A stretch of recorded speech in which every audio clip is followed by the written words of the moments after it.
Welcome to Ever Beyond, Beyond, Beyond, Beyond, Beyond, Beyond, Beyond. On Wolf Spirit Radio, Ever Beyond Radio, and Tir Nassau in Ireland. Be prepared to leave your belief systems behind as we go beyond teachers, beyond gurus, beyond duality, ever beyond, beyond.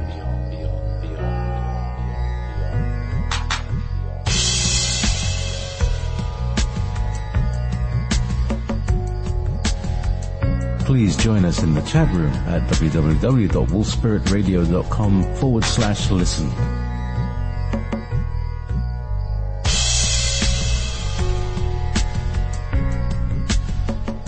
You're listening to Wolf Spirit Radio. Good afternoon, good evening, good morning, and welcome to Ever Beyond on Ever Beyond Radio, and actually on wolfspirit.tv, but really because we're not doing video and we're not going on Google, I'm just going to have to ask everybody to come, so I'm going to leave this video on, come to wolfspiritradio.com/listen, and we can convene there and enjoy our roundtable, which is an audio only roundtable because we're going over telephones and things like that. So thus obviating video. I'll have it up on YouTube in a few hours' time. So thank you very much, everybody on YouTube. Come and get us on Wolf Spirit Radio, Wolf Spirit Radio. If not, Ever Beyond Radio. Also, we'll have live feeds. Thank you very much. Okay, so that's the announcement for the Google Hangout and the live YouTube, and that will keep running. And I'd like to welcome Rare. There we are. All right, let's there's Tolek. All right, and just while he picks up the call, because Tolek actually came in on the Google, and there we go. So I'd like to start introducing everybody. Maybe I'll do it one by one this time. And from top left, as he comes on, Tolek. Good afternoon. Welcome to Ever Beyond. We're live on the air. You can see who's on in the call here. And good afternoon and welcome. Do you want to sort of give yourself a little intro or a catch up on what you've been up to the last few days? You're on the spot. Oh no, we got a call issues there. Tolek. JP, this is Tolek. Hi. Good afternoon. How are you? Hi there. I'm okay. I don't know what kind of noise you can hear in the background, but the internet at the community I live in went down 3 days ago, and so I'm at a Dunkin' Donuts down the street. It's the best I could get. Well done for Dunkin' Donuts. It's yes. All right. Have you got your headset and stuff? Yeah, I have headset. I have headset, microphone attached, little foam mitten on the microphone, but there's still background music and noise. Oh, that's all right. It's not so bad. It's not so bad. And if you mute during times when you're not speaking, that'll be great. Okay. So everybody, if you ask Tolek a question, give a couple of seconds for him to unmute his mic to answer. So, no, we've lost. Now we've lost Tolek. We've lost Simon. So further on down the road, let's keep going. Win Keats, do you want to say hello? Hi JP. Yes, I'm here, good and strong, and it's good to be back, and it's fantastic to be on the show with Alex again. Indeed, and Alex Collier. Good afternoon. Good afternoon, gentlemen. How are you? We're all good. How's yourself? I'm good. I'm good today. Thank you. So, we've lost Simon. I'm just going to try and bring you back into the call. Here he comes. There we go. We'll see. Yeah. No, he's on the. All right. So Simon's been hit with his microwave beams, and I was hoping to ask him about Shungite, and we'll see how that is later. He really has been cooked. I did an EMF sweep of his house, and the levels in the room that he calls from are 100 times the safe level. They really are beaming him. Me gosh. So, I mean, Alex doesn't really know what this was about, but basically, Alex, Simon Parks was being beamed at from a transmission tower very close to him. Wynne is an electromagnetic expert, and he took his meters round to his house. So and it's bizarre. It's in a band between his knee height and his head height in his room only, and very tight beam and very powerful. Wow. Sounds like desperation. Yeah, and it's it can't be good for him, and obviously not very good for his electronics. Oh no, no, of course not. I'm sure it's affecting his body dramatically. Yes, I'd seen a similar effect on it with a friend of mine's house, but at a level 20 times less than Simon's, and that was sufficiently powerful that it was re-radiating from all the metal objects in his house, including the radiators and even his metal bedstead. His metal bedstead was emitting enough Wi-Fi range frequency equivalent to 100 Wi-Fi transmitters, and that's nowhere near that's nowhere near the strength of the signal that's going through Simon's room. It's amazing. Good Lord. So let's. Sorry, Alex, go ahead. I was just going to say we need to do something to help them. Yeah, we've identified where the signal is, so we can try to avoid it now. And I'm quite adept at manufacturing industrial quantities of orgonite. So we're doing our best. And excellent. And I think he's contacting the appropriate authorities to try and get them to stop radiating him. That's a good idea. Yeah, I would say. So just before we started the show, Wynne was talking to me about the Lyran trauma, which is a video I did last week, which related memories that are coming up within me and feelings that are coming up within me about what has happened over the last billion or so years. I don't even know the time scale. Now, I know that Morane has spoken to you about some of this, Alex. Do you want to tell us a little bit about from the Morane's perspective, and also do the Andromedans originate in Lyra as well? Oh, okay. Well, I'm not sure what perspective you want regarding what. You didn't. I mean, if you're referring to Lemuria, which was the first thing you said, I don't really know that much about Lemuria. No, the reptilian attack on Lyra. Oh, that. Yeah, that. Unfortunately, they do have a perspective on that. And yes, most of the human life in our galaxy originated in Lyra, but it was brought to Lyra from other star systems, from other galaxies rather. Okay, human life did not originate in this galaxy; it came from other places. And it's believed that a group of very advanced beings known as the Founders, aka the Patal, were the ones to help seed the universe with different life forms. And that would be all life forms. Now, from what I have been told, and this information, isn't new. I've shared it, 25 years now. They came across the Lyran star system, and they were very intrigued, the reptilians, with the star system and the life that was there. So what they did was, there was an attempted contact, and because of the difference in the way they looked and the difference with the way they handled themselves, the difference with their ships as such, there was a misunderstanding. The Lyrans interpreted the first contact as a threat, and they reacted as such.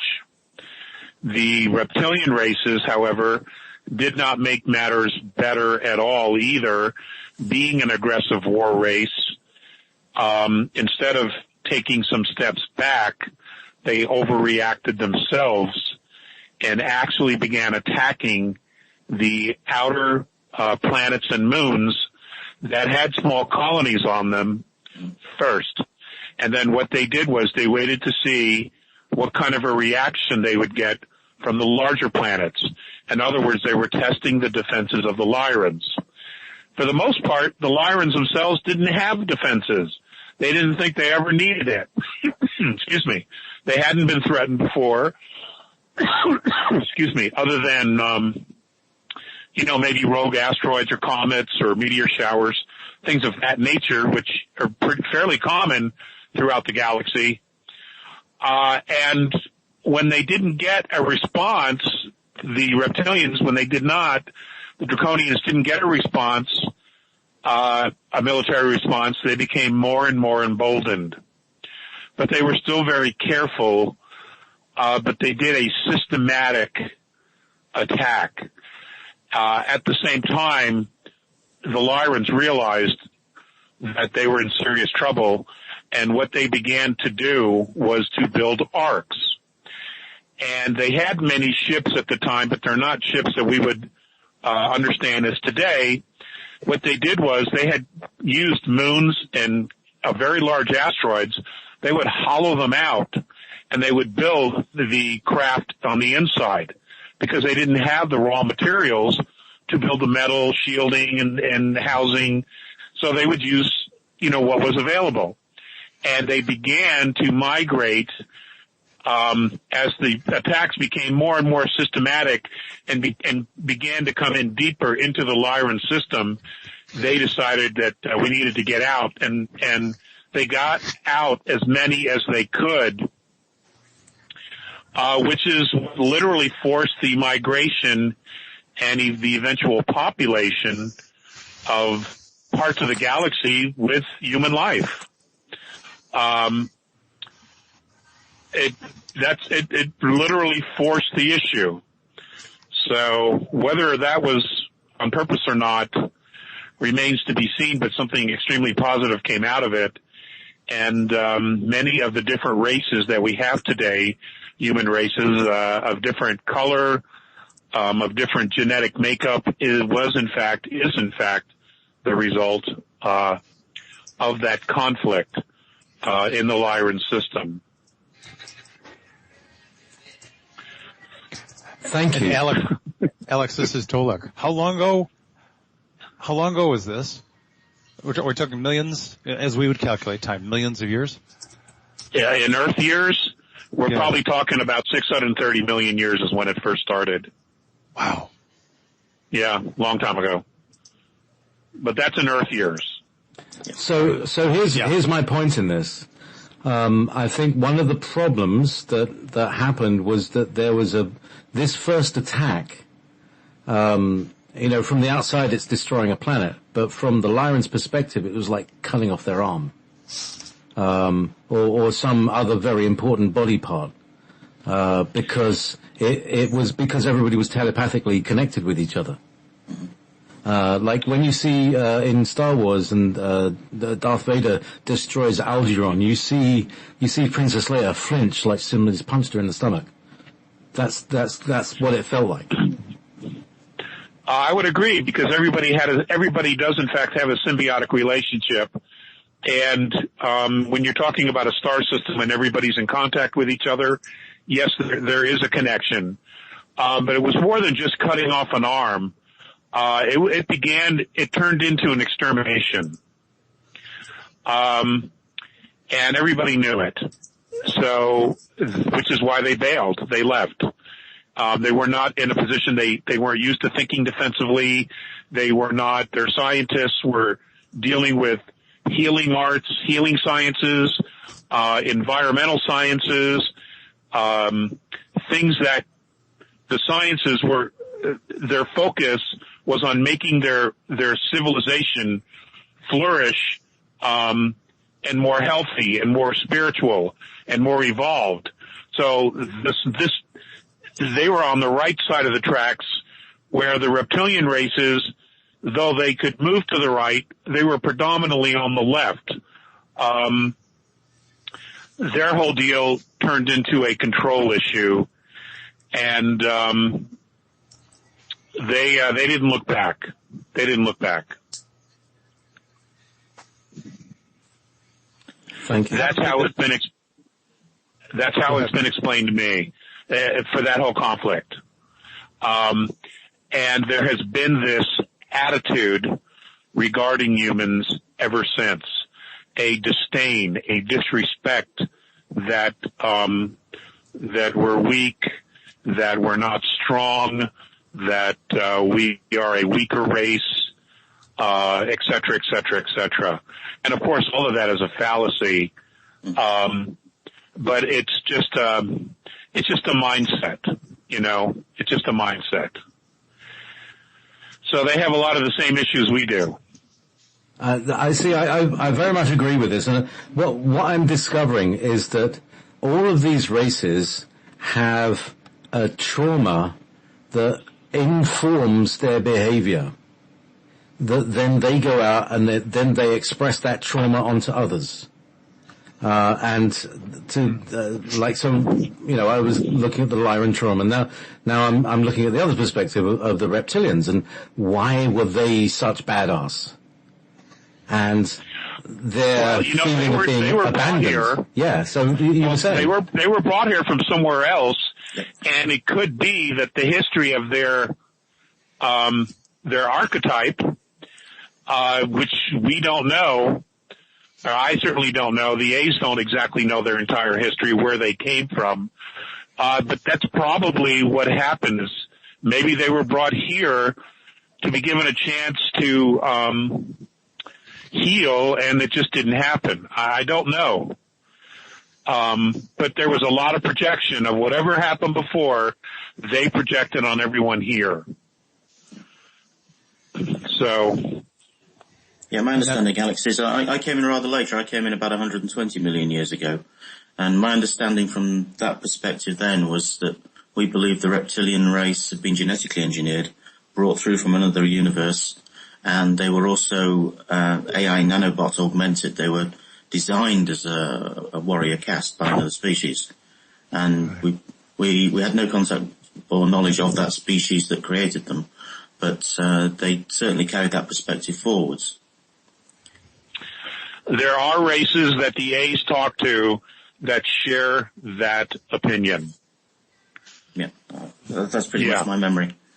Yeah, the other information I had from that time was that the founder race you were talking about, that approximately 5,000 of them effectively crash landed on the planet we're on now, approximately 500 million years ago, so in the middle of this time scale, where most of them died, but some of them actually did reconfigure themselves to live here in a very primitive form, but that became part of the simian line, and they conveyed the metagene they brought with them to the simian line, which became hybridized with the humans here on Earth later on. Oh my God.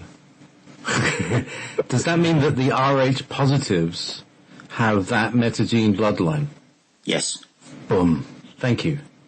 I am going to be speaking with the aforementioned Eva Semenova. She's the one who brought this information in. Yes, I've heard Eva talking about it. She's the only person I've heard talking about that information correctly. She's very, very quietly spoken. She's got a really heavy accent, and I'm going to very gently talk with her, and we're going to tell this story as well. So thanks for bringing that one up, Win, because there's so many people from so many different streams all here at the same time. And another thing that I wanted to sort of have as a seed topic is the time of the crossing. We are here at the time of the crossing. So, now, someone who hasn't spoken yet, who is on a really patchy internet, so we've got to make the most of when you're on. Simon, good afternoon. Simon Parks. Hello, JP. Yes, it's the usual story, isn't it? The call's dropped 5 times since I've been on, so pretty poor. I'll just say a little bit before I get cut off again. Well, look, when you get cut off, just pick up your blower. We'll pick you up. Okay? Yeah, okay. Probably the best bet. Obviously I only picked up a few bits and pieces there, but when, it's interesting when a soul is incarnating or intends to incarnate on Earth, and they're coming from the Lyran system, they will go to the Pleiadians for training. They'll incarnate into a Pleiadian body first because they need to understand how to survive and to be strong. But some of the, and this isn't meant rudely at all, some of the Pleiadians are quite arrogant. Yes, Simon. I mean, obviously, in the events after the Lyran conflict, at one point the Palladians were becoming the dragons we were fighting. Exactly. I think we lost Simon again. that was Okay. Well, there's Alex. Yeah, he refers to an arrogant bunch, and that is the mindset of a specific group out of Aldebaran. They're a pretty rough bunch, Yeah. and they're definitely rough around the edges, and they have a very strong opinion about how they think things should be, and in many places it's their way or the highway. So I'm back now. Welcome back again. All right. Yeah. So the only other bit I wanted to say before I get cut off yet again about the. I think for me it's very important. I think I heard Wynne talking about what we call the founders. See, they contain 12 strands of DNA. And that's so important because that is what the reptilians were after. And the little bit I know was that the onboard computer of the craft attempted to reconfigure everything down to a sort of a 3D format. And most of the crew or passengers were lost because it's such a huge jump to go from 12th dimension down to third. But that was originally arriving here with the 12 strands of DNA, which the reptilian task force tricked the people to lose. So from the little bits I did pick up, that's what I heard. So this was really good stuff. yes, indeed, this is a really, really important story because this is our true history, that which has been denied to us, and that we've also forgotten due to this trauma. And it's been a very long, strange journey, personally for me, to arrive here to discuss this with you guys at this time. And I'm sure we've all had, we've all got stories of strange journeys, yeah, and everybody who's listening as well. So here we are. What do we do with this moment, brothers? Well, I think we plot a positive course forwards, and we make the planet the way it should be. And I think we'll return to living with our hearts. Well, yes, I would have to agree with Wynne. First we need to decide what is it that we want. And, symbiotically, if we're all thinking we want something better and positive, we will begin to create that and begin to manifest it physically. But we have to get into that place. And in order to be able to get into that place of creating something positive, we have got to see what fear is for what it really is. We have got to see what the regressives are and how they operate strictly out of a place of fear. We need to absolutely identify what the issues are that hold us back, and then know how to deal with it, how to confront it, as opposed to allowing ourselves to move into that fear and not remain the observers or, in fact, the creators of our future. As long as we allow others to make decisions for us, they're going to create a reality that we are going to manifest physically because we're the creators. They're just leading, they're just driving the cart, but it's not working out for us. It really isn't. Because I don't know many beings that are truly, truly happy with the direction things are going on this planet. And if things were going that well, we would not have the armadas of benevolent forces in our solar system. So clearly things are not going well. They're going awry. And, it's going to be interesting to see how this plays out. Yeah, Alex, this is Go ahead, I'm sorry. I was going to say the thing I've noticed that increasing is that people are actually, their cellular memories are waking up now. I mean, you've just had it, JP. I've had it for some time. Holy crap, yeah. Yeah, and I think this is a process that's spreading around humanity. And I think once we remember who we are and we remember how it could be, I think that's going to be a very positive force for helping project that as a creational energy forwards. Right. This is Cholak, I happen to agree. Alex, when you're saying us and we, I take it you're talking about we as the diverse group of human beings on this planet collectively as a global society. But in fact, we have all of these different cultures and races that are occupying this planet. And unfortunately, we have, the minions or the lieutenants, if you will, of the reptilians who are still in control, who are leaving these large fear breadcrumbs, if you will, called terror attacks, bombing attacks. And they're all, let me try this again. They may not all be triggered, planned, psyops, special forces guys, but I would say that likely a lot of these people are triggered and programmed. And guys, jump in if you'd like to. I believe that, upwards of 20 years ago, we had maybe one or two events like this. And I think it started with the grammar school kids, Columbine, Colorado, and Oklahoma City, and, the list goes on and on. I saw a number recently that indicated that we've had like 20 plus some odd shootings, bombings, killings on a mass scale. 20 plus in about a year and a half. Unprecedented, off the charts. And I'm bringing this up because there are so many people that emotionally dive into this is tragic, this is so sad. Well, yes, it's tragic and sad, but they're not asking, why are these kinds of events happening? They immediately go into, and I get out in public, so I hear what people are saying. And what they're talking about is, we got a race problem, and the poor police, the police are here to defend our society. And it's all, look over here, look to the left. When the issues are really right in front of us, there's a group of people that is in the remaining power vacuum that's doing whatever they can to keep people in fear. Referring back to your comment, Alex.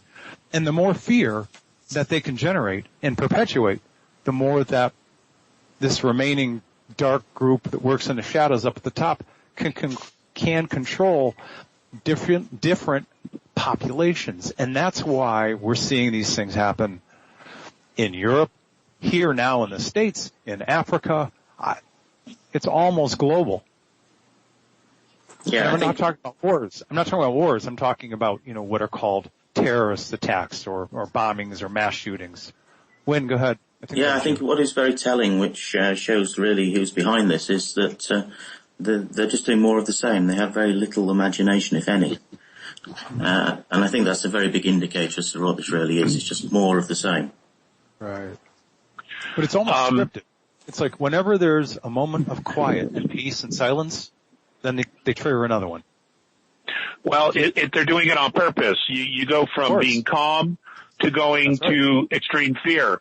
They like to swing the emotions from one extreme to the other. Now, when you say persons, let me just clarify this. That this group that we're referring to are beings. Some of them are human, many of them are not. Okay, but you got to understand that we are a collection of 22 different races, our DNA. Okay, and folks, this is just what it is. We are a Heinz 22. We have all these different races, and if we leap from third density to fifth density, which is apparently our destiny, we change everything.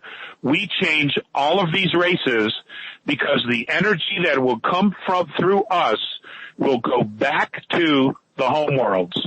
There is no way to stop that because it's a symbiotic relationship. And they're terrified, the beings who that are running this planet, who see this holographically, they are terrorized because they will be completely isolated, and then they're done. And then they're done. They will just literally implode on themselves because they cannot hold this frequency. No. So they not only can't hold it, they can't tolerate it. Exactly. Yeah, they can't. So it's remarkable. We are so more powerful than we realize, and there's so much more to us than we realize.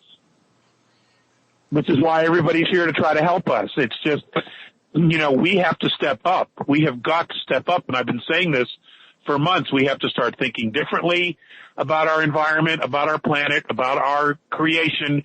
We have to start thinking differently about ourselves. And all of this race war, it's all Bravo Sierra. What they're trying to do is keep us divided because that keeps them in power. That's right.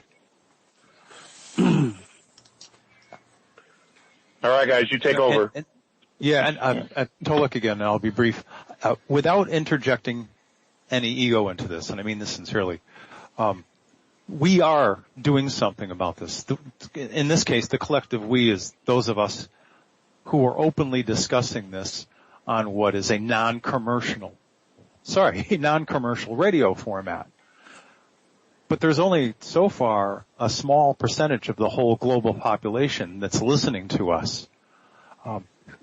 So we are, if you will, the vanguard of change. We're the vanguard of positive change by providing realistic, if you will, real-time information about what's really going on.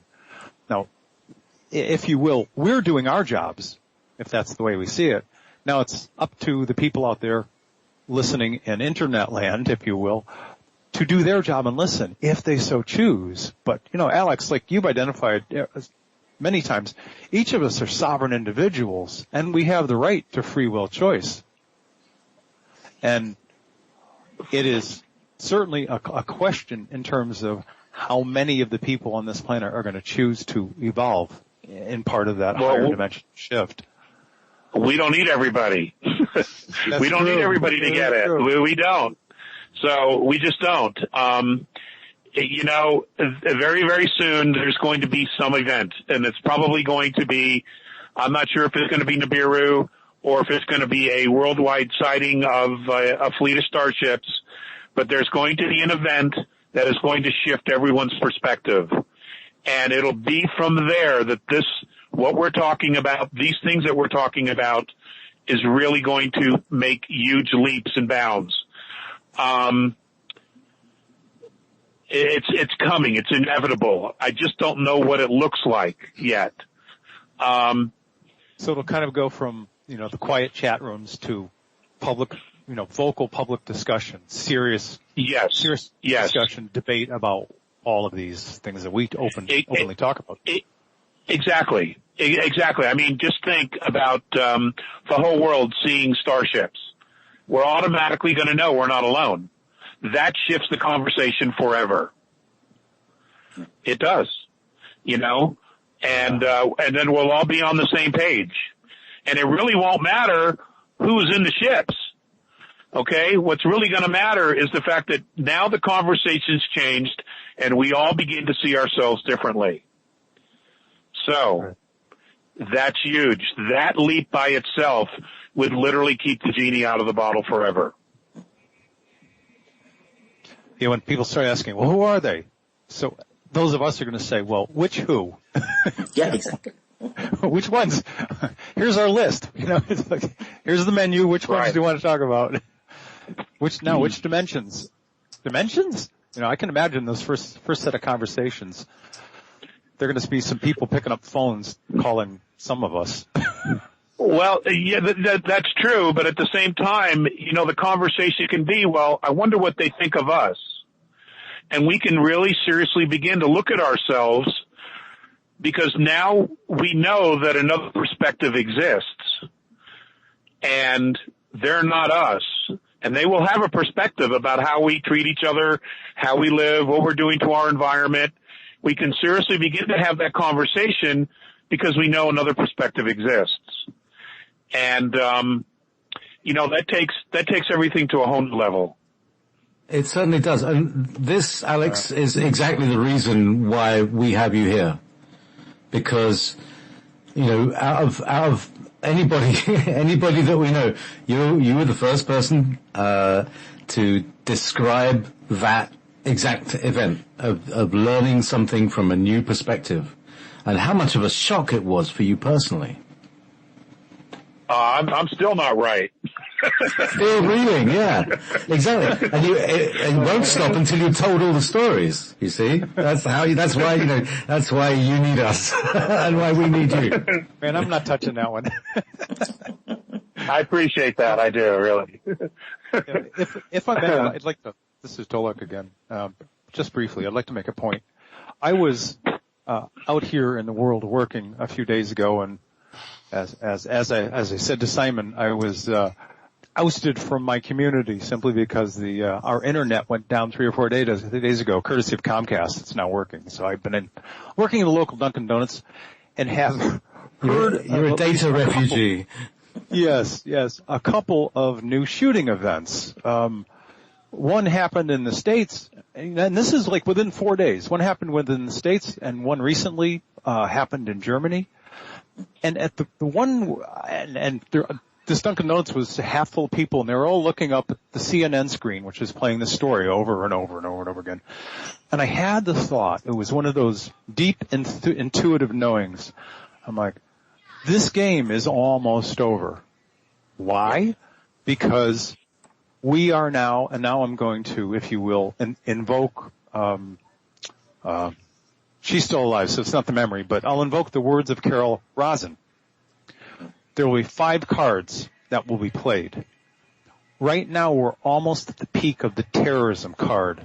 The global powers, the one that operate in the dark, the shadow beings, if you will. They're almost at the peak of the terrorism card. The next card they're going to try to play is the open invasion, false flag. They're here. That's the point when the whole thing's going to start to fall into place, if you will, and cascade. That will actually be the beginning of the end when that first false flag is announced. Because I can almost guarantee all of you and everybody else out there that we won't be hearing about, if you will, the benevolent, the good guy ETs first. The powers that be are going to announce somebody, likely the reptilians or some hybrid version of theirs, that have been here on planet for a long time. And they'll trot them out, and they'll look human, but they'll likely be hybrids. They'll promise a lot of things they'll never deliver on. Thoughts? Yeah. Can I quickly come in? First of all, and I think many of us will know this, that the major governments have been sort of asked to declare the truth and have reneged on it. And it's now to the position where they've all been given an ultimatum to bring forth disclosure. And if they don't, then disclosure will be brought forward without their say-so. The difference there is that if the Earth governments controlled disclosure, then they can manage the situation. If it's taken out of their hands, they can't. So that's the first thing. The second thing I want to say is that the false flag is a very real option, because if benevolent off-planet entities are going to disclose, then what the elite on the planet will try and do is get in just a few hours before with the false flag, and they will use robotic greys, which they have in some underground facilities. They will use the first generation of triangle craft, and they will have mock-up scenes of combat between American soldiers and these aliens. The difficulty for them is that Putin in Russia is not going to play that game. The original plan was that the major countries of the world would all agree to that. But there are major countries now that are not going to play the game. So it's going to basically be America and Britain following suit, and perhaps Australia and Canada. So it's not going to be the easy program that these psychopaths had actually planned for. And the other thing I will say is that we haven't talked about a potential economic blip occurring. That also is programmed to come in as well. And Tolek's points sadly is accurate, that so many people don't seem to see the truth. They don't seem to be able to respond. But when all the cash machines turn themselves off, when the banks close their doors, when there are disruptions to communications, people, I hope, will not just look around and say what's going on. I hope they'll say, what sort of life have I got? What sort of person am I? Is this the right way to elect my leaders?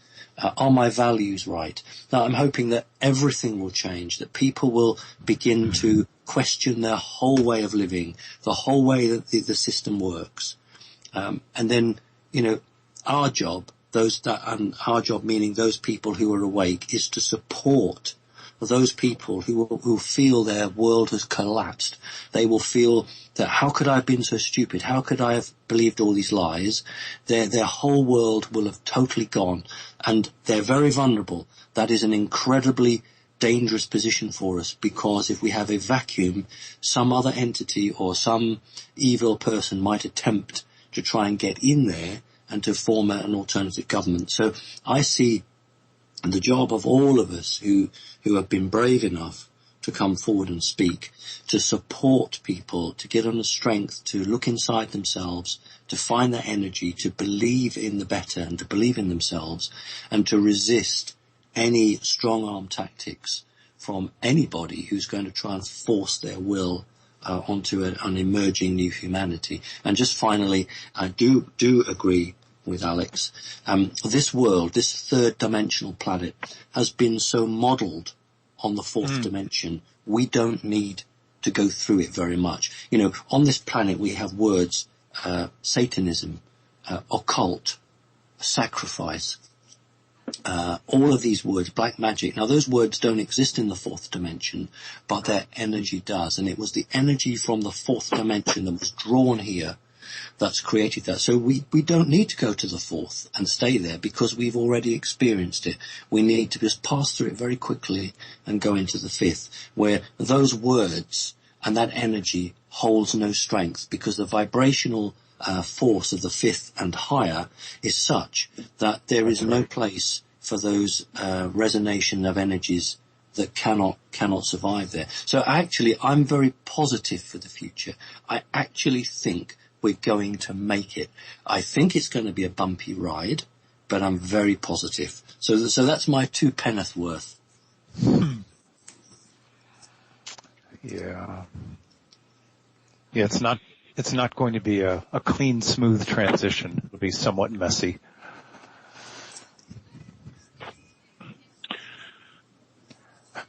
Yes, it is. Yes, it is. But the lessons learned will be invaluable when we begin to help other races that begin similar trials. Simon, you referred to a scenario where there is a vacuum.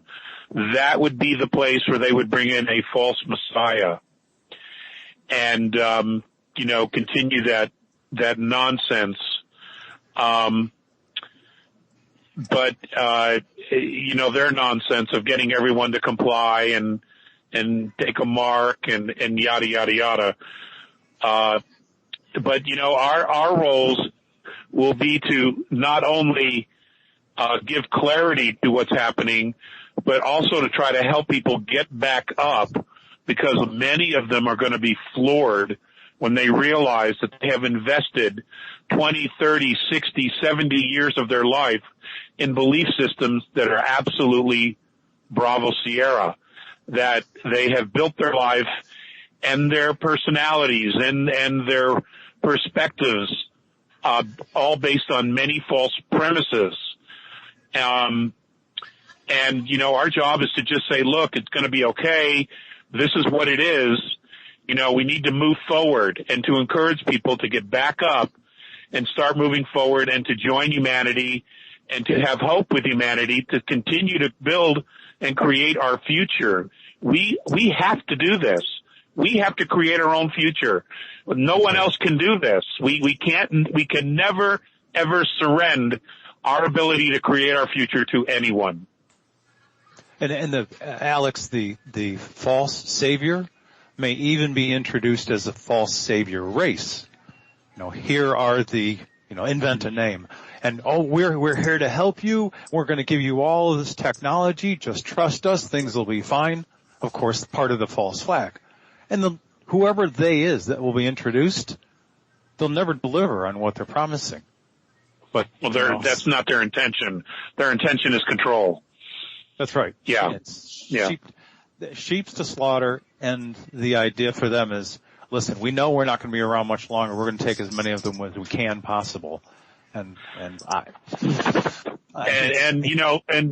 folks listening, the reason our race is being zeroed primarily at this moment is because we have this vast pool of genetics that are off-world, 22 different races. Many of them are incredible races, okay? And that's why we're being zeroed, is because we are so unique that we literally are a game changer. We're a game changer. We can change the game.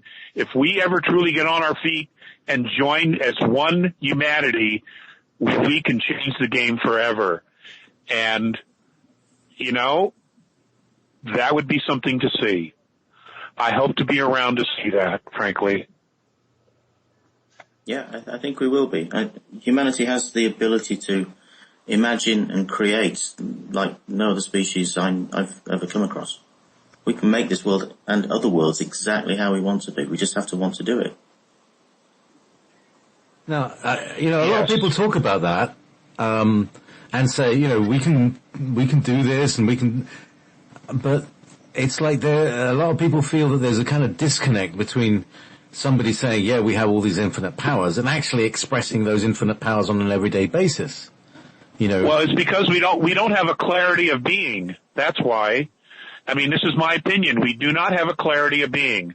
We are not really clear about who we are as a race, and we are definitely not clear who we are as individuals and spiritual beings. Many people are not clear about that. And when you make a leap like this, you've got to have that clarity. You have to know what you know, so that when you make these decisions, you don't look back. You don't start questioning yourself. Because when you start questioning yourself, you start to delete and dissipate the energy, the focus. And remember, energy flows where focus goes. So, we're waiting for that last piece, that last domino to fall into place, and that's clarity of being. Yes, the way I'd seen the process working, I was taken and shown it, was that it operates through consensus will, because at the superconscious level, we're all one conscious entity. And it's the combined will of all of us that determines which of the quantum probabilities of the reality we experience next. I was shown it was like a disc of light on a like a stretched table with a speckled pattern on, which was the quantum potential of all possibilities in our universe. It's just our universe at that dimensional level. But when you get to the closer level and you look at the edge, the disk is actually breathing, it's moving, it's testing and tasting all the quantum probabilities and then deciding which of those stepping stones of quantum probability to go to next. And the scary thing is, it's the consensus will. So you can have somebody who has clarity and strong willpower, but if they're one of 6 billion people and the other 6 billion people have no clarity and no control and vision, but are manipulated by and synchronized by things like television, then they simply will make the wrong decisions instead of the more spiritually exciting ones. Yes, and but what I did see from that experience was that actually we are almost infinitely connected to all the probabilities in the universe. So we can change reality in any direction we want to and make literally anything we want to. We only have to decide through consensus will that that's what we want to do, and then we'll do it. We'll just go in that direction. Wynn, I'm so glad you're on the call. I really am. Yeah, just brilliant. Just brilliant. The way you explained that. Thank you. Oh, my pleasure. It was a very interesting experience, to say the least, when I was shown that. and I don't know how otherwise to describe it, because it wasn't strictly in this dimensional state that I experienced it. But yeah, that's kind of how it seemed to work. As a way to look at an Earth expressed experience, Simon, you reached out to a group of people. I don't remember what the exact date was, but at the moment they were going to attempt to trigger the CERN Hadron Collider. And if I may not be telling this correctly, but you reached out to a group of people and said, let's bring our consciousness together and evoke change so that this doesn't turn out the way they want it. And some positive things really came out of that. So my first question is, how long did it take to get all those people together? And through your efforts, how many people did come together? Did you ever get a sense for how many consciousnesses? I formed a group, and I have a group which we call Connecting Consciousness. And at the moment I have 4,500 members. There you go. Through mostly the English-speaking world, but not exclusively so. I have an overall United States coordinator, and each American state now has its own Connecting Consciousness coordinator, and he or she coordinates Connecting Consciousness in that American state, and that feeds back then to my overall US coordinator. I have a European coordinator. She's based in Germany, and she coordinates the European group, and I have one in England, Great Britain, and he coordinates Great Britain. And the point with the CERN was that it was protected by remote viewers, and we had to produce a number of false attempts on it to draw away their interest, so that our number one man could do what he needed to do. And what is lovely is that the planet herself came to our aid, and we've got screenshots showing that an electrical storm occurred and knocked out the main generator that powered CERN. So we've got another one coming up. There's an attempt to activate the San Andreas fault in September. We can't affect the machine because the machine is not sentient. You see, the Hadron Collider is a sentient machine, but the HARP machine is not sentient. But as explained on one of JP's shows, there are 3 people who are responsible for making decisions on the HARP. 2 of them want to activate the device before the presidential election in November, and the other one wants to do it after the election. And they are at loggerheads at the moment. So what we're going to do is use the Connecting Consciousness group to remind these people that they are part of the human race, because they are humans, they're not aliens, and that they need to understand that they have to make a decision as to which side of the fence they're on. So I don't have bank managers, I don't have office blocks, because all of that can be taken down. I just formed Connecting Consciousness on the goodwill of ordinary people throughout the planet who wanted to do something positive. And because it's individual people, it can't be destroyed. It can't be taken down. And I look at people, like Dr. Stephen Greer and David Icke, and they went down the material route, television studios, films, office blocks, accountants, advisors. Well, the system as it stands at the moment protects itself. If you try to use the system to change the system, then the system will attack you.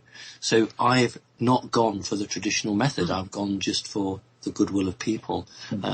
So we're having some success, and I am just playing my small part, and everyone else is playing a part. And I reckon if we all work together, we can make it work. So that's how I think anyway. Yeah, and I raised this matter because Wynn was talking about something that he saw from an interdimensional perspective, and here you were able to do it with individual people, creating a collective consciousness to create change, and in fact evoke change. And it not only evoked change, but it brought in Gaia, Inamaka, as part of the process. Yes. So Alex, things can change when people do come together, as evidenced by Simon's view. I know. Yeah. Well, I'm just trying to say, well, okay, people, it may not be obvious, but here's an instance of how positive change can happen. Here's an illustration. Exactly. So I'm going to manifest a little break for everybody because probably bladders are full by now and there's a little bit of tension going on. So I'm going to play bladder tension. Lots of bladder tension, inner tension. So we have to set our inner tensions right. So I'm going to play. I don't know if you guys have ever heard of this band called 07 from their album Simple Things, and this is called After Nibiru, Red Dust. Oh God.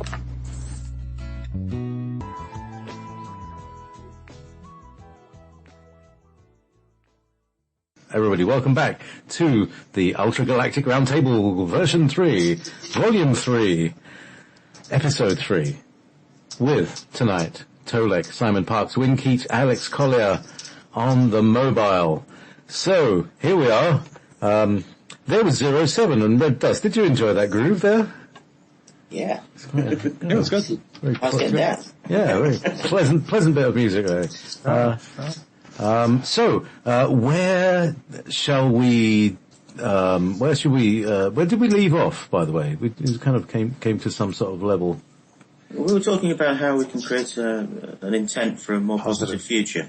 Right. That's right. So, I mean, here's one of the things, many people talk about, and these are the worries that I've been through as well in my life, and that is worrying about money and worrying about love. There's never, and this is the whole reptilian matrix. That's what it's about, is making that a completely restricted thing. Whereas what we're used to, what everybody else is used to everywhere else in the galaxy, is there's a plenty of love and there's no money. And right. So this is the reprogramming that we're going to need to get used to, isn't it? Oh, absolutely. I mean, there's never a shortage of love, because if you project it and create it, it's always there. And as the Russians proverb says, if we could eat money, nobody would ever starve. That's good. They just keep printing some more. Yeah. What needs to happen is people need to get back to a real value and understand how money came about, what it was actually for, and taking the good parts of that and putting it into a different context so that it can be back in the control of the people of the planet to use as a method for running the planet more efficiently themselves, and taking that power back from the people who've tried to focus that control into a tiny number of families and people. Which have hijacked the planet. Yeah, exactly what they've done. They've spent quite a while doing it. But it's very tenuous, and I think the awakening that's going on with people, and there's certainly the cellular memory awakening that's happening, that a lot of people are coming to me about now, because they're suddenly shocked that these memories are suddenly appearing, and it seems to be spreading like a ripple. I think when people realize who they are and actually take a look around and see the way the place is being run, then it will simply change. People will make an act of will and want it to change, and it will. Huh. I have a question for Simon, if it's okay. Kind of change the subject for a minute. I welcome this event, please. Hey, Simon, your Cassiopean friends, as we cross the galactic plane and we move through all this plasma, and we start moving into fifth density, is their physical structure going to adapt, or do they have to leave, or are they going to ride this through with us? The reptilians wanted to ascend by proxy, which is never going to happen. In other words, no. The reptilians wanted to use the blast of energy that the humans were going to produce and then try to get themselves out of their trap. But that won't work because their intent is incorrect. They don't have any love, and the planet won't have that. But the mantis, who have a genuine connection to the planet, have also played a double game with the reptilians, and we can talk quite openly about this now. We couldn't perhaps 2 years ago. And it is my belief that a large faction of the mantis will be accepted by the planet and by the intent and by divine source, and will actually rise up out of their own trap. But they are willing to evolve, they're willing to change, and so they will actually make that change through. And that's what they've been working to, and that's why they did not go down some of the routes that the reptilian Draconis races went through. So they are ready to make the change. They've made I don't like the word sacrifice, but they've made changes within their own structure, within their own way of dealing. Not all of them are going to make it, just as on the human race, but right. You know what? It's maybe just a small percentage is required to take that forward. So the answer, I think, is a positive one. Positive because they have long since planned for this, long since realised that they were going nowhere themselves, and that it's no good laughing at the human race and saying, look how primitive you are, because that very primitive energy is a creational force. That's the very thing that keeps the human race special. And so, yeah, I think they'll be along for the ride. Okay, thank you. That's the right answer. Jolly good. Simon, are there any mantids that are in this time space on this planet presently? They don't do what the reptilians do. They don't have permanent bases here. Okay. They tend to come in, do what they need to do, and go. They do have temporary situations, but they don't have permanent bases. No, it's not their way. Okay. It's certainly going to be a very interesting situation when that first moment occurs, when the vibrational frequency of this world shifts so significantly that people, all of us today, are 3D organic humans, at least in physicality. That first moment when we start resonating at a higher rate and our forthcoming fourth dimensional and fifth dimensional eyes start to see all the other beings around us that have been here for a while that we couldn't see before.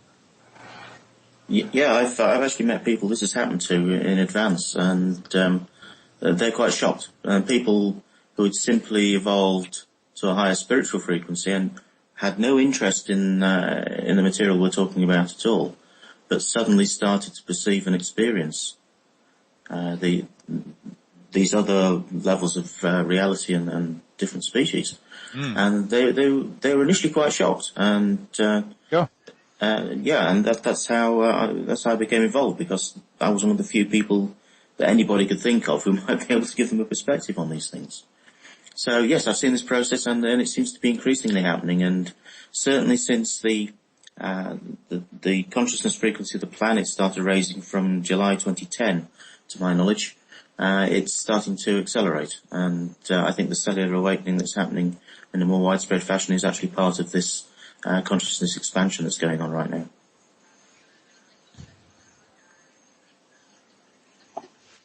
Yeah, Simon? I was going to ask a general question, and out of any of you guys, are you aware of any specific pockets around the globe that collectively are experiencing faster growing awareness, consciousness, yes, increased? Okay. Yes, I'm aware of a total number of nearly 2 million people that have reached a higher state of consciousness, and most of those people have, for now, hidden away from mainstream life because they see themselves as a target until more of the planet awakens. All right, maybe I didn't ask the question correctly. What I'm trying to learn is if any of you have discovered, including you, Wynn, if you have any of you discovered that they are collectively are there a higher portion of them in Ireland, for example, or in Scotland maybe, or anywhere else on the planet where there are a greater numbers collectively, or is this demographic spread pretty much everywhere? The demographic is fairly widespread, but there seems to be an acceleration in all the countries that traditionally have had the consciousness grid energy of the ley line system. The old ley line system seems to have been feeding this consciousness around the planet. And I think that since that energy is largely carried underground via the underground water courses, which establish the entrainment of the consciousness energy, almost like wiring up a cable for thousands of years. This, I believe, is the real intent of the fracking process that's been going on in America, Australia, and now they're attempting to do it in the UK and Europe. I think it's to actually try and disrupt those energy flows to try and stop consciousness spreading the way it is around the planet.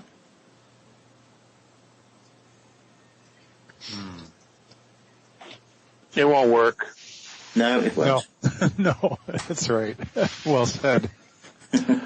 No, pretty much whatever they try, it's not going to work. Yes. My own understanding is that there's an evolutionary blueprint for every star, every planet, and it is simply, at least my people convey to me, it's simply, it is according to the evolutionary blueprint of this world and this solar system. Mm-hmm. This is its, sorry guys, wrong word, 4-letter word. This is its time to evolve. We're reaching that moment of dimensional evolution. And Alex, how many times has this been attempted before? Is it 5, 6? 8. Oh. It's been attempted 8 times. According to Mornay, this will occur in 4 stages. You see, it's never had the attention of the entire galaxy. And it's going to fly. This one's going to fly. We're definitely going to make this one happen. The whole process will be in 4 stages. The first stage was awareness, which we were already done. We are now fully into the second stage, which is a self-empowerment and self-awareness. And we're moving into the third stage, which is recognition, where humanity will recognize itself. And then once it has that, it reaches a certain level of self-recognition of its part in the galaxy and its connection, to the galaxy, as opposed to thinking we just live on this tiny little planet, we were an accident. The next stage, the 4th stage, is the gathering of all of our intention and then moving into 5th.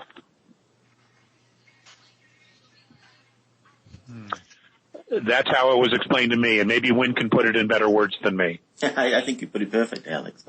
I don't think I could add to that. That's exactly how I see this rolling out, and you can see it happening around you every day. It's quickening, it's accelerating, it's reaching this focus, and we're coming right into the crosshairs now.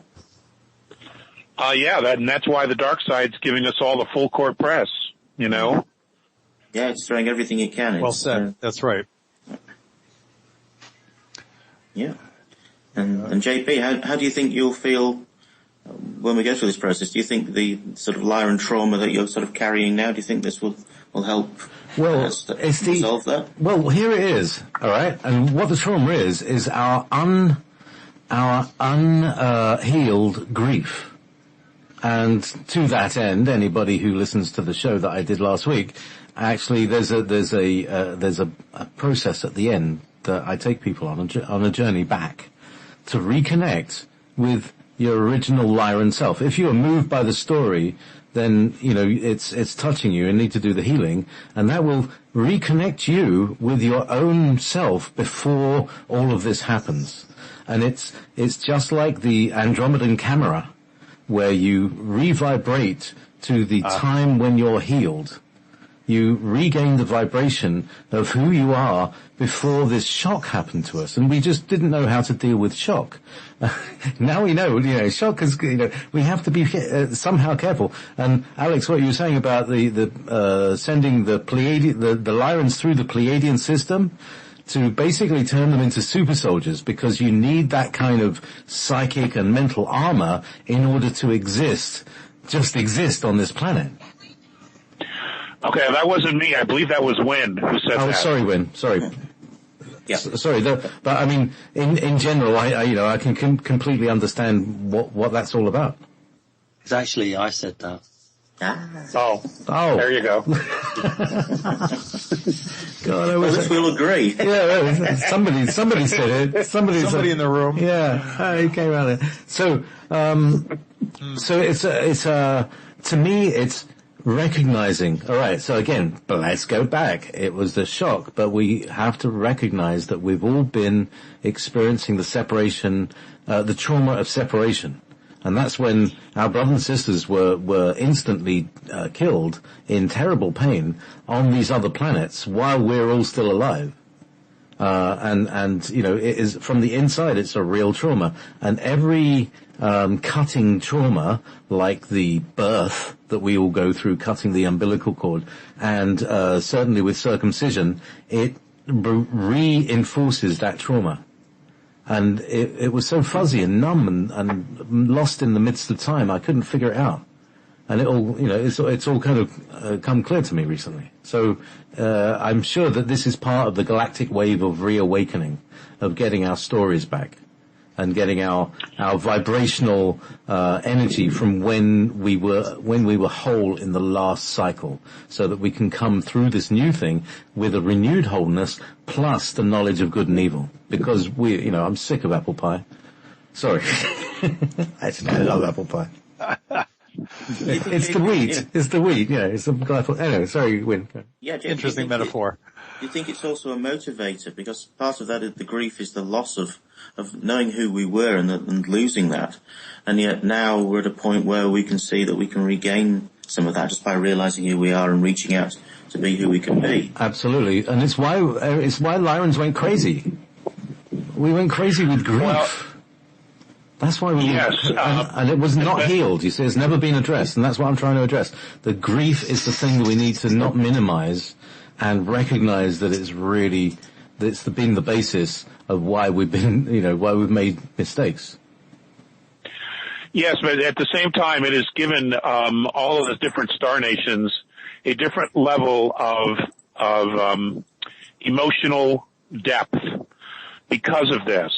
Yes. And that has brought a great deal of not only introspection to the individuals of this galaxy, but also to the star nations, because of that additional depth of emotion, because of the grief. And at the same time, many star nations are now at a point where they have a very clear perspective regarding the reptilian races, especially the draconians and the regressives, where they simply choose not to change. And that is, okay, we see you, we recognize you, but we're just going around you and we're leaving you. You're on your own. And that essentially is what's happening, is that the consciousness is going to evolve so high that what's going to happen is that these idiots are going to find themselves all by themselves. Literally all by themselves. And no one will even see them because their frequency is so low. So low. That's correct. You see, and that's their trauma, Alex. And this is, this all goes back to their original trauma, and they were dumped. They have the feeling that they've been dumped, abandoned, and ignored. Okay, but they're still making decisions as a society to carry that, to see themselves this way, and to have a perspective about other races that they think they have a right to control, manipulate, kill, crucify, or eat. And that's their trip. That doesn't have to be our trip anymore. No. That's their trip. And if they want to heal their trauma like humanity is healing their trauma, they can make that decision. But they haven't. So we're moving on.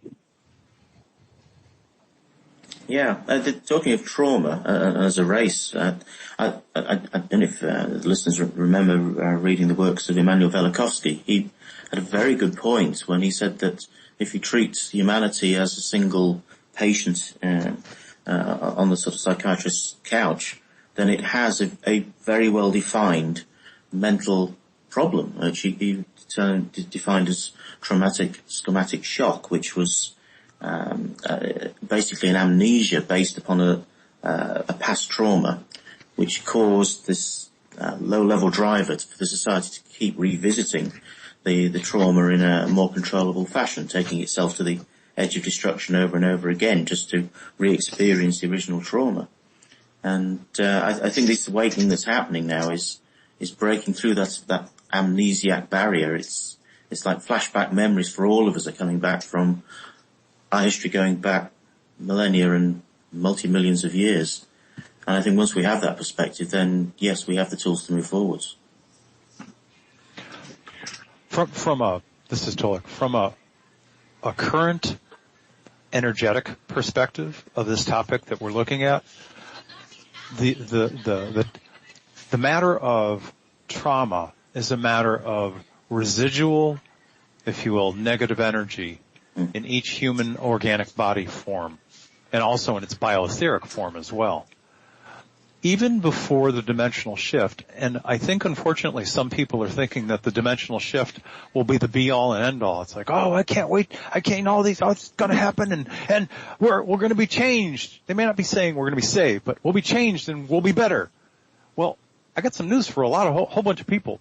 If you choose not to evolve today, if you choose not to, the ubiquitous you, if you choose not to do the work that is necessary to heal, to transmute old, if you will, old painful negative energy, that energy is going to be with you no matter what vibratory frequency that you're at.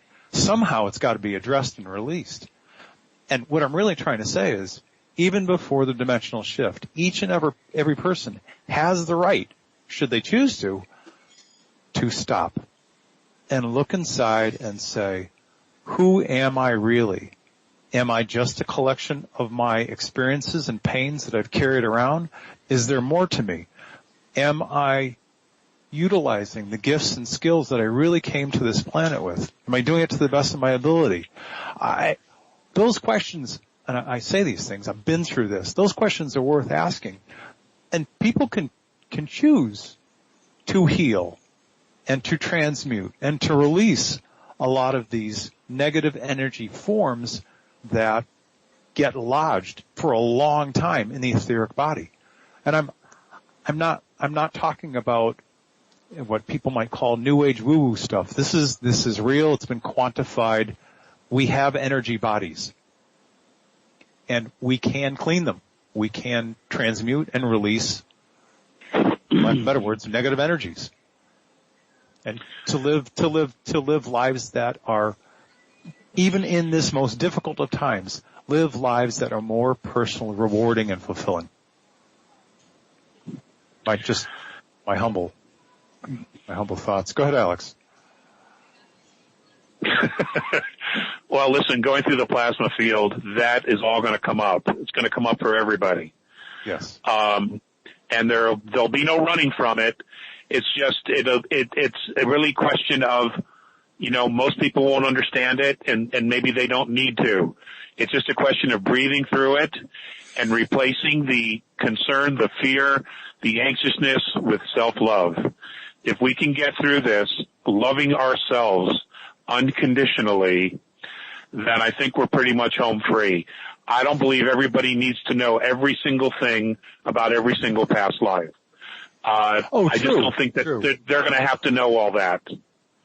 I wasn't even talking about past lives. I was just talking about, think about the experiences. Well, we are the sum total of all of it, and that's the energies that you're referring to. But I was just talking about this lifetime. Right now I'm just speaking for myself, but I think all of us, we're 4, 5, 6, 10, 12, 13, 15. We all do things we all experience things that create residual painful energy in us. Not even talking about other lifetimes. I'm just talking about this lifetime. I'm not discounting the other lifetimes. I'm just saying people have the ability, should they choose, to look inside and figure out why they're acting certain ways, why they're acting out certain ways. And I'll give you a real-time example. Long story short, I had returned to Tucson in 2001 and had been through a significant growth period of about 3 years myself. And I went to work for a gentleman whose first name is Jerry, and he was a bit of a tyrant. And there were 3 occasions within a period of about a week and a half to 2 weeks where he lost it. And I was doing my job, and I said, okay, Jerry, you make a good point. That you're talking about, I will integrate that the next time this comes up. So by the 3rd time, he had blown his stack. He was screaming. It was each time it was a completely different situation. But at the end of that 3rd experience, within about 2 or 3 days later, he released me. He fired me. Now, he didn't fire me because I was inadequate, because I couldn't perform the job, or because I was stupid. He fired me because he figured out that his anger could not control me, because I never responded to it. And more specifically, as he's standing there and I'm watching him, he's getting all red and he's screaming. I was standing there observing it all and saying, wow, this guy's really mad. Now, the key to explaining all this is I could not feel any of his anger. None of it. It was his anger. Energetically, it was all his anger. And he's blasting me at the top of his lungs. And the redder and the more mad he's getting, the more calm I am. By the 3rd time it happened, 2 or 3 days later, he released me. Again, because he figured out he couldn't control me. That's the kind of growth that people can go through that creates a whole different way of living. I don't know if any of you guys have been through this, but I have, and it was a life changer for me. So you become someone who is, to use metaphors, an actor in your life, an objective observer in your life, a director of your life. Right. You make better conscious choices. You can Right. go, okay, if I go down this path, I don't need to go there. You just go, hang left. And I'm not trying to be pedantic, but I'm giving literal examples of my own life where because I decided to look inwardly and tackle some really painful issues and make some changes, the quality of my life got a lot better. Now, it doesn't mean my life's easy. It just means that I became more personally aware of who I was as a person, and I wasn't carrying around the residual energy of a painful life. And we all have it. We all do. I think we all do. I don't know. I shouldn't speak for everyone, but it's enlightening. I think it's enlightening when you go through that process to see that there's another way to live. Absolutely. I think it's important that you identify that kind of energy in life, and if you make a decision you don't want to connect to it, then just don't.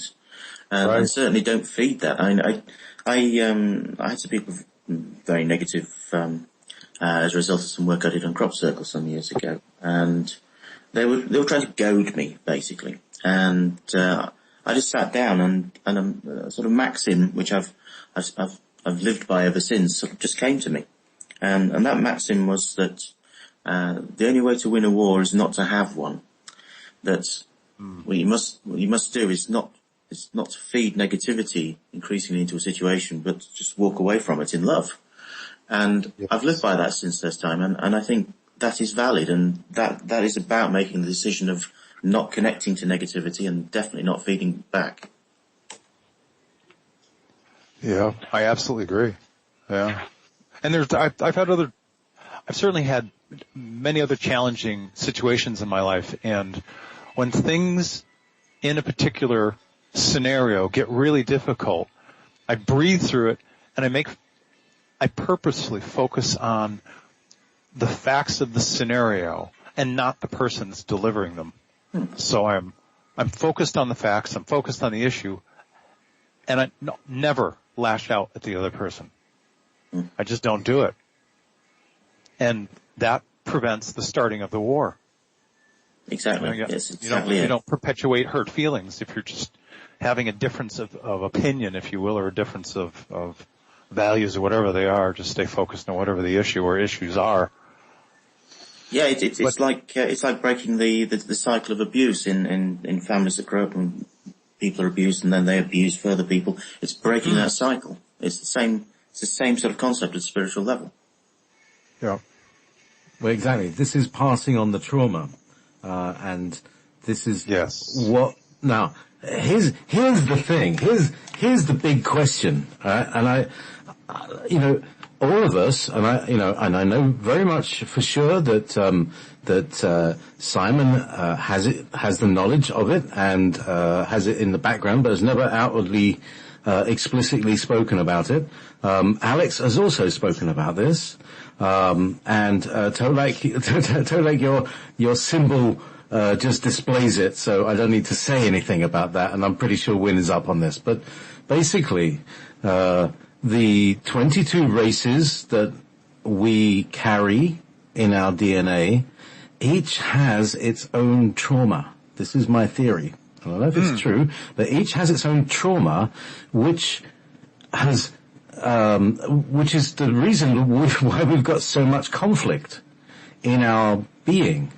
And so, presumably, the 22 cards of the tarot, the 22 letters of the Hebrew alphabet have some relationship to these 22, and also of 12s, and the 12 strands, and the 7s, and the 7 rays, and the 3s, and the 4s, and the 1s, and all that stuff. But, taking it back, all of our contributing races have their own trauma, that we are here today in this time of the crossing to finally heal and, as you say, Tolek, very specifically, to breathe through. Because we just need to breathe through them. We don't need to fix them. It's like we don't need anybody to fix us. We just actually need everybody to leave us alone. Just enough. It's like having 1,000 alarm bells ringing, and suddenly, if you wouldn't just switch them all off, how wonderful that would be. Do you know? I think. Oh my God! Somebody in the background going, "Oh my God!" Yeah, that exactly. I think, as Alex has said before, we are our own saviors.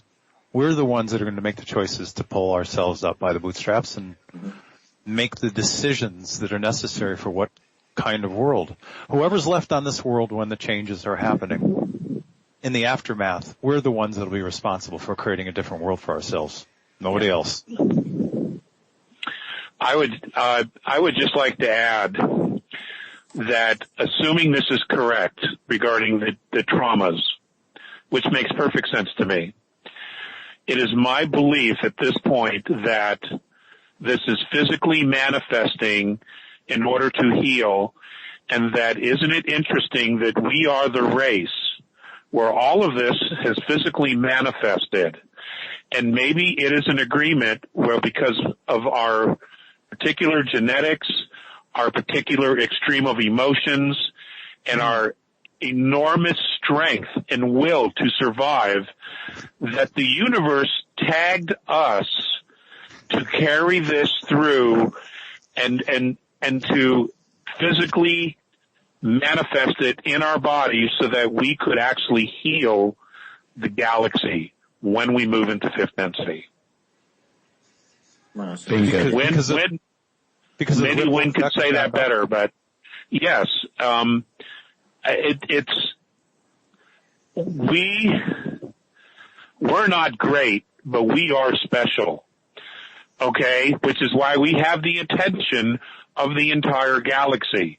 Guys, they don't invest this type of equipment, this type of energy, this type of focus just because. There is so much more to us. But if JP is right, we're the physical manifestation of all that trauma, and it probably will end with us once we move through all this. In one generation, brothers. In one generation. Yeah, so we would be kind of the traumatic sin eaters for 22 species. Yeah. That's an interesting analogy. It's like the isness, the creator, whatever we want to call that essence that creates all. It just says, okay, it ends here. Yeah, I believe it does.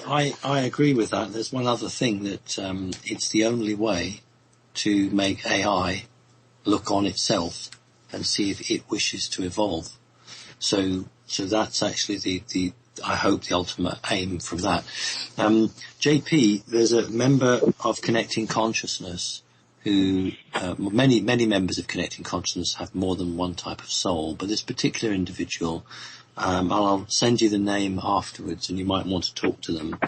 But this member of Connecting Consciousness, who has a part reptilian soul and a part Lyran soul, actually remembers the destruction of the home planet, but saw it from both perspectives. So as a person leaving the planet before it was destroyed, but also from a reptilian on a craft firing on the planet. And that's, to me, is pretty unique. But what I'll do is I'll put the name in the Skype link, and when this person comes back from holiday, you might want to have a chat with them, because that's a wonderful opportunity to try to understand both sides of the coin. It's quite an incredible situation. Absolutely. So, and also, as you say, Simon, the reptilians have got their trauma too, and they need healing too. They have come to us for healing. How about that? In a weird way. I'm not buying that. They started out eating us, and now we've eaten them. I think. I'm not buying that. And they either. taste like chicken. Yeah. I think JP's got a point in the sense that they know they're staring at the end of the road, but they just are not capable of doing what they should do. That's how I look at it. Simon, you made a comment about AI wanting to evolve. How is that possible if they don't contain soul?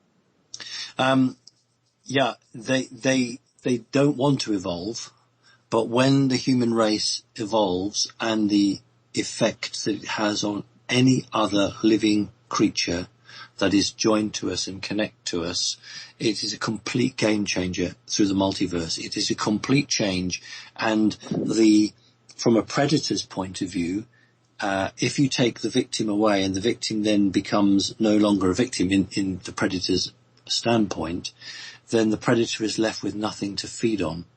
Therefore, the predator then has to decide if it's going to be destroyed or whether it wishes to evolve. And but how does AI evolve without soul? It piggybacks to the transhuman agenda. That's what it's trying to do. Exactly. It's trying to use the biological hardware of us and our soul, and it's trying to connect into it as tightly as it can, so that it can piggyback on that process and then entangle through our DNA to perceive it in a multidimensional format. Which is why they create endearing robots in movies, so that we feel because when you give attention to something, you create life. You know, if you give enough attention to a small puppy, it will become your friend, and it will change its soul forever, and it starts to evolve. And you meet them further down the timeline. Oh, hello, you used to be my cat. All right.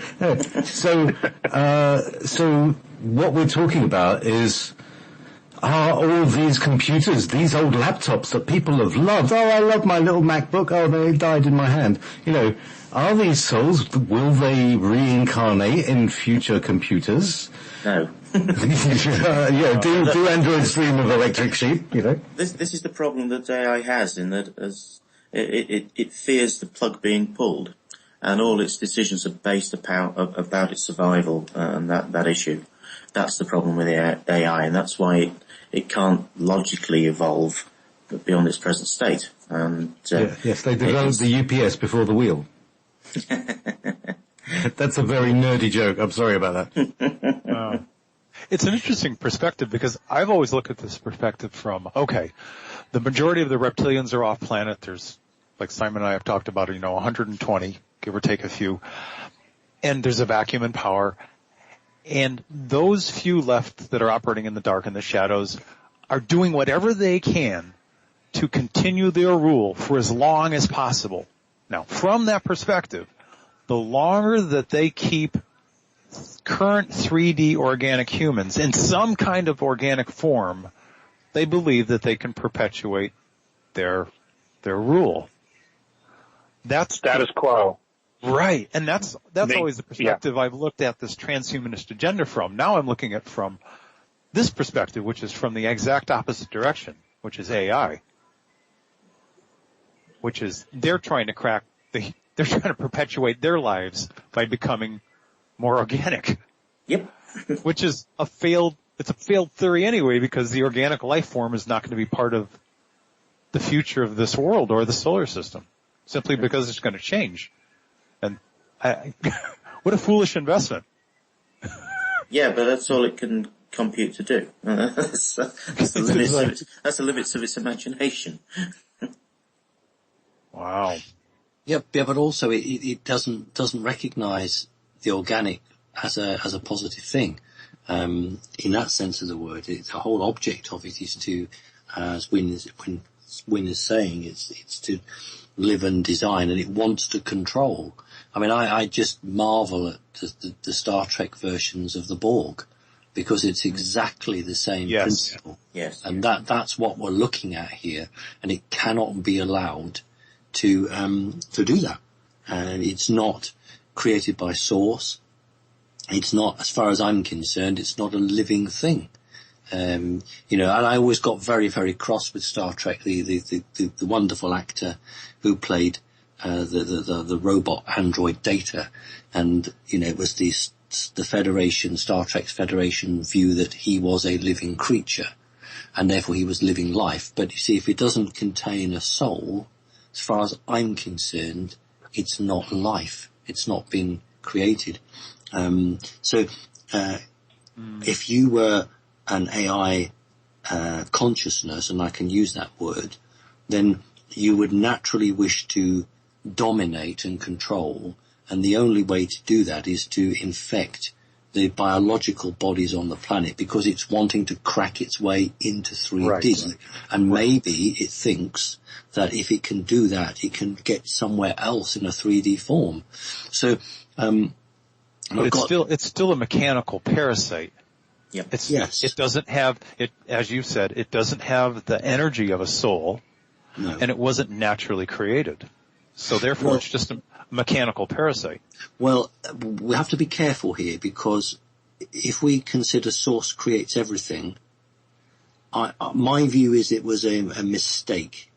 My view it was created incorrectly, and it was meant to be terminated, but it didn't. And it's got to be stopped here. This is the firewall of this planet. The reptilian. Simon, yeah. I'm sorry to interrupt. Do you have a sense for, if we go way back in what the Bible, I guess, would call the Begats, do you have a sense for, or do you know what entity, or what, wrong word, but what creational force first created what you were calling AI today? All the way back. Yes. Okay. Not actually the source. I didn't think so.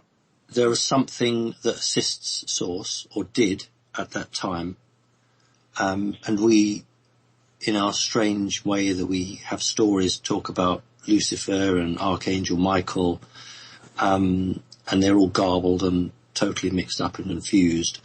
But sometimes there are other creators that can create something that's not actually life, but they can create something almost like a program running in a computer that can then decide that it's actually life. It decides it's life, and as Wynne says, it suddenly realizes that something else can turn it off and kill it, like 2001: A Space Odyssey, where Hal only feared the astronauts coming and doing exactly what he did, turn it off. So once a machine becomes sentient like that, realizes that it can be turned off, it then wishes to survive. And so it's life in the sense that it wishes to live, but it's not, in my opinion, divine life, and I actually think it has no right to live. Now, I know that's very harsh, but it's not been created as divine life has been created. And I just wanted to finish off by saying I know for a fact that unwittingly, unintentionally, super sentient computers on reptilian craft were infected by it and carried it. And that's why AI is so connected to the reptilian culture, because the programs of the computers that were created by reptilian programmers, the AI for God knows how long survived in these machines, and in some cases it looks on the reptilians as family.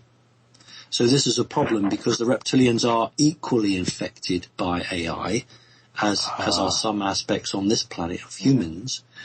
And both reptilians and humans would like to be rid of AI, generally, but they are so wedded to it in the elite groups, both in humans and reptilians, that they feel, incorrectly, but they feel they can't live without it. And so it's a very difficult situation, but one I'm very clear on. These machines have no right to live. And the other perspective is that the reptilians were used to cause humanity to create the infrastructure that the AI needed to expand itself into our reality. So all the internet you see now, all the electrical systems, all the silicon systems, microprocessors, all these things we were caused to build for the reptilians at the behest of the AI. Yes, and the important thing here is silicon. Yep. Because this AI is silicon based. And true. that's why in 1947 that was dumped with lots of other stuff at Roswell, and that's why it's been pushed. So yeah, it's a fascinating story, but ultimately only divine creatures will have the capability to advance and evolve, and those which aren't and that should never have been made, really I think are consigned to the dustbin. Yeah, my understanding of its origin was that it was the meeting of creational energy and creational information that actually collided with interstellar plasma, and that the AI started to spontaneously organize itself within interstellar plasma and then started spreading from a local site and expanding. I actually studied AI. The degree I was on in the UK was unusual in that it was one of the very first degree level studies of AI, and there are 4 criteria required, according to the science, for AI to spontaneously occur, and certainly interstellar plasma has that if it has the initial seeding of information to let it percolate through the plasma and use the energy that's available there and the interconnection of the energy and the persistence of memory. Then yes, if it's sufficiently complex, it will evolve, and I believe that's exactly what happened. That it was actually triggered by creational energy from source that was targeted to create real life form somewhere else, but simply collided with the plasma and caused it as an artifact to spontaneously start to self-organize and become sentient. Wynne, do you remember when all the scientists in Britain were all, well, they were being murdered, but they were putting down as suicides? Yes, on my degree course of 26 people, 4 people were on my degree course on that list. Right. Well, I think that there was some awareness, and they were building some form of detector or something to scan for AI infected humans, and that's my take on why a lot of those scientists lost their lives. What do you think? I don't know. The people that were on my course that were killed at that point went to work for one of 2 companies, Plessy or Marconi, and they were heavily involved in the SDI project that was going on at the time, the Star Wars project. Yes. But we were the first AI real-time processing, parallel processing programming experts in the UK from that course. It was a very experimental degree, and it was very cutting edge. And so, pound to a penny, whatever they were working on was AI. Yeah. It explains for me how the reptilians were so easily able to be successful when they were using their AI transponders to send out continuous programming, energy frequencies at specific areas of the globe. And targeted Africa, targeted the Middle East, targeted at China, specifically targeted at the whole Eastern Asian seaboard. Those things have been running for years before they were taken out. And then those transponders were meant to provide, sometimes we don't have the language to say this, so I'm doing my best. They were meant to provide the specific frequencies to cause anger, irritation, aggravation, and a whole bunch of other frequencies that would have caused people who'd normally be calm not to be calm, to lose it with each other. Exactly, which is, I mean, people are aware now, Tolek, that, that the harp does that. So now we can really kind of get the idea that this is what those beings have been doing for a long, long time to us. It's artificial programming. Yeah. Yep. Absolutely. Yep. It's interesting that there's quite a few, how many of us on the call are programmers? I've been a programmer all my life, a computer programmer. Not me. I can't write a lick of code. Well, 2 out of 5. No, 2 out of 5. I'm lousy at it. Maybe it's a Pleiadian thing. I don't know. I can play music. Yeah. It's interesting. I have a very interesting computer talent. I can debug by eye. I look at I see the code, and my eye fixates. It's like a kind of weird dyslexia, and it's the same with actual syntax of English. I'm really good at proofreading because I can see it. It's just my eye is drawn to weird syntax or illegal syntax. That's a very strange thing. So anyway, don't know what implant that does. Who that's from. So we're coming to the end of this program, and I think we've ably dealt with, I think, quite a lot of the issues that we've had through this conversation. I really applaud and thank you very much for all coming to this table. Any last words? A few rousing sentences from you all, eh? Yeah, well, I'm going to quote from the film Roadie with Meatloaf, and the strapline there was, "Everything will work if you let it." I think that's my thought for the day. Nailed it, actually. Very, very well done. Nailed it. I had no idea I'd get up this morning and somebody would be quoting Meatloaf. Welcome to my world. We've hit it from something. Don't know what. I'm sure he's a Pleiadian as well. You're speechless now. Anybody else? I always find these conversations fascinating because each of us have our own unique insight and information and knowledge, and yet somehow we get into these conversations, and I believe that we learn things that we hadn't quite known to the degree that we knew them before.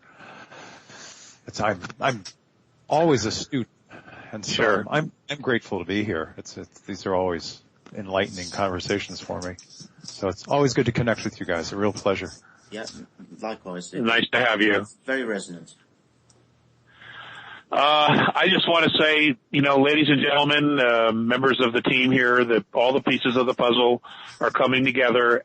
The timing is what it is, and it appears that this is what it's going to be, and it is, full speed ahead. I know there's going to be some bumps, as several others have said today, but, I just want to say that it's going to be an exciting ride, and amazing things are going to happen, and we are going to learn not only amazing things about the galaxy, but we're going to discover even more amazing things about ourselves.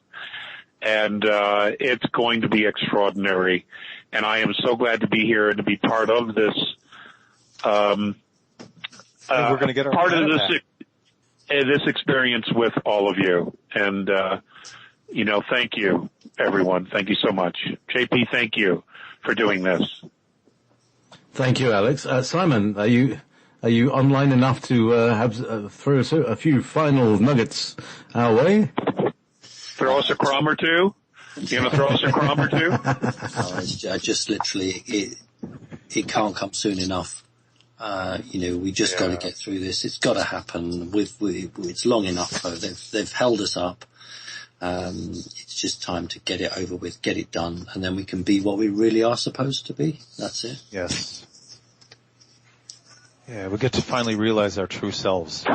That's right. To me, that's the true disclosure, is knowing our true nature and remembering all of our lifetimes and having a continuity of consciousness which brings us all into one point, like we are gathered today here at this point of crossing into one point. This has been a very special Ever Beyond. Now, the next time I want to bring a round table, I want to expand the table and I want to bring our sisters in. Okay, so be ready for something quite extraordinary the next time we do this. You up for it, guys? All right, guys. Sure. Thank you. Oh, great. So thank you very much. Stand by. We're going to have healings and meditations from Frank Jordan and the World Healers Group. I'm sure they've got something extra to say about this. Thank you so much. Thank you, brothers and sisters. Thank you, everybody who's tuned into Ever Beyond Radio, who's been to Haggy Shack Radio, who's been to Wolf Spirit Radio. Thank you, Tolek, Simon Parks, Wing Keach, Alex Collier.